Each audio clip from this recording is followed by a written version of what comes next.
Hospitality is much more than something we show, like giving hugs or asking someone about their day.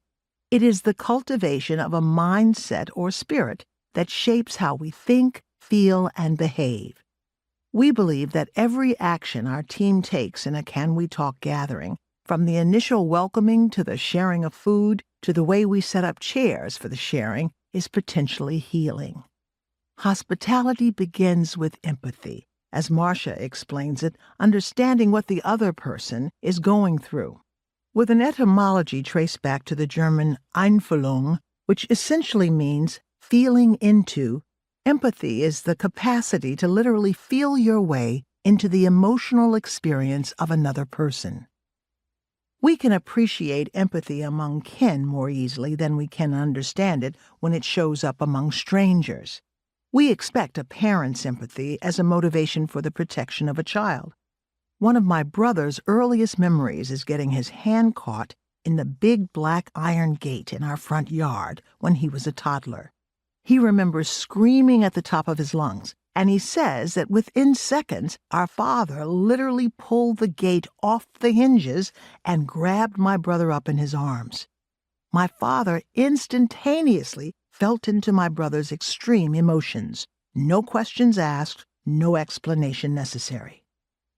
The more courageous acts of empathy occur when strangers heroically step in with the same kind of emotions for each other. Far from a sentimental gesture, empathy is the capacity to identify with others' experiences and pain. A willingness to not only understand their feelings, but also to act in accordance with that understanding. Nothing in Rose's external circumstances changed because of that meal. But I can't help but think something shifted in her after that night. If nothing else, eating at our table seemed to relax her. It seemed to me that there was less fear in her eyes, less tightness in her demeanor. The meal seemed to be another example of the softness of grace. After the meal, we invite our neighbors over to the other side of the fellowship hall, where seats are arranged in rows, lecture style, as a way to focus on the speaker. A single microphone in a stand is placed at the front of the room, so that all attention is on whoever goes forward to speak.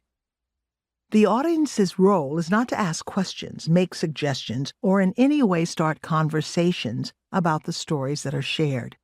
We are invited to quietly practice empathy and compassion, opening our hearts to listen to those in pain. We've seen many people who come regularly and never speak, but simply find comfort in listening to other people.